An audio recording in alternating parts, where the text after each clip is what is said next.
Hello, third graders. Today for Writers Workshop, we're going to review what we've been learning about informational text, and then we are going to start coming up with our own ideas.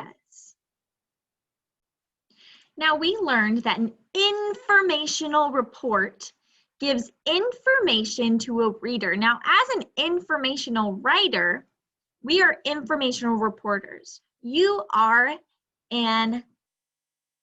a reporter sharing facts about a topic. Remember, facts are different than opinions. Opinions are how you feel about something, and facts are what you actually see and are true. Actually, some facts can be false, but facts are something that can actually happen. Now, when we were trying to think of some things we could write about, we used a brainstorming web.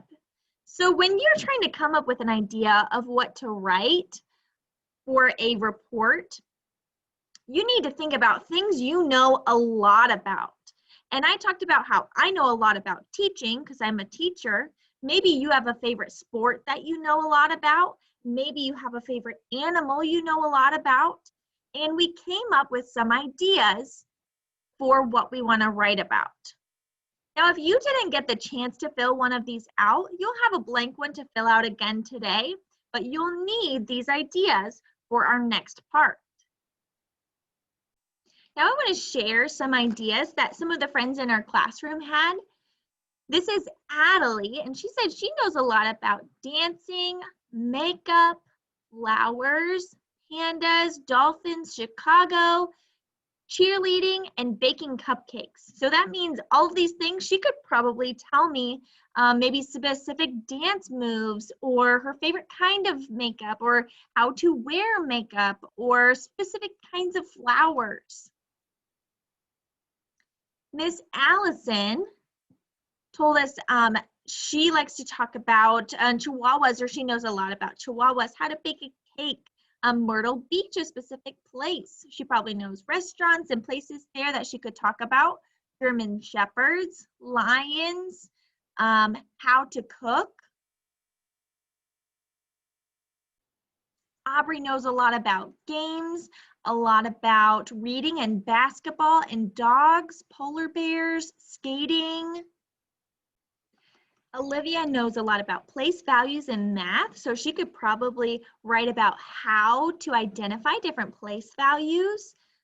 Indiana Beach, cheerleading, cats, baking cookies, koalas, Indiana, gymnastics. And William knows a lot about wrestling, Fortnite, Roblox, making his mom mad.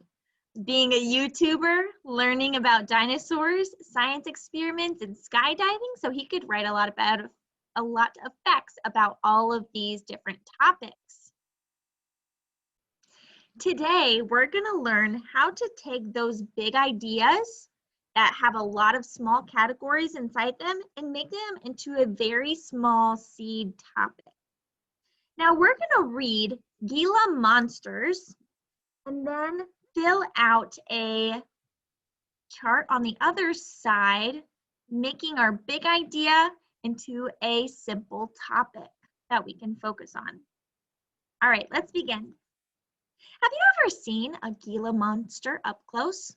If not, it's probably because Gila monsters spend most of their time in burrows. These lizards are only out and about when they are hungry or sunbathing. Gila monsters are best known for their extremely venomous bite. However, this is not the only thing you may find interesting about Gila monsters.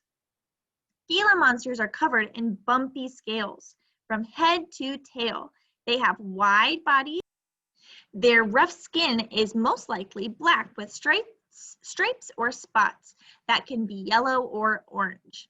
They are other things about their appearance that assist them in survival.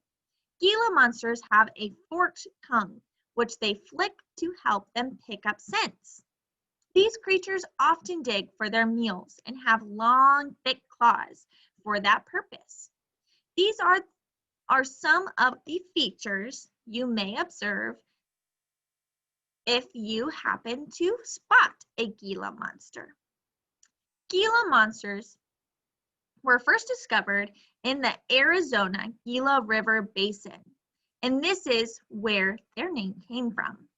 These reptiles are native to United States, but are found more specifically in Arizona, as well as some parts of California, New Mexico, Utah, Nevada, and Mexico.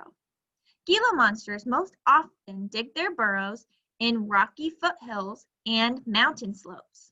Sometimes the Gila monsters will use burrows dug by other animals instead of digging its own. There are many items on the menu for Gila monsters. They can often be found sneaking up on their prey since they have very poor eyesight and slow movement.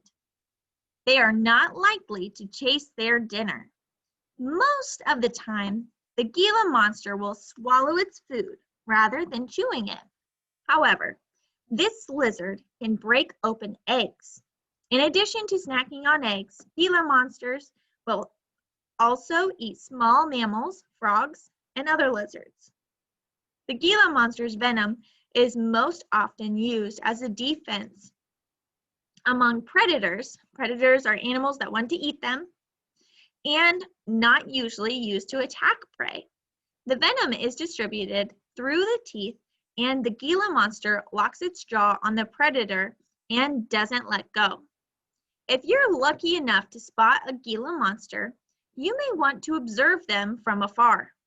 They are heavily protected by law and cannot be hunted or bothered in Arizona. The number of Gila monsters is quickly decreasing, and that is why they are protected by law. So we have this big idea about reptiles.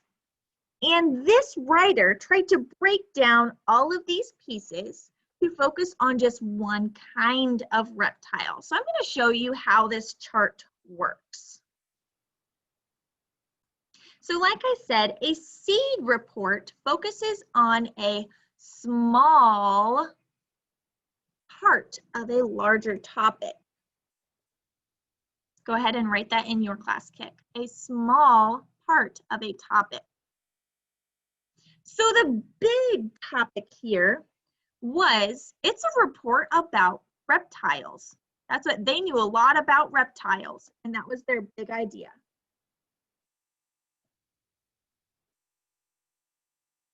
Then they had to kind of break it down a little bit more, and they knew, okay, so I know more about just lizards. So then they broke down their idea into lizards, so reptiles to lizards, and they were thinking, oh, what's a specific kind of lizard I know a lot about? They knew a lot about Gila lizards.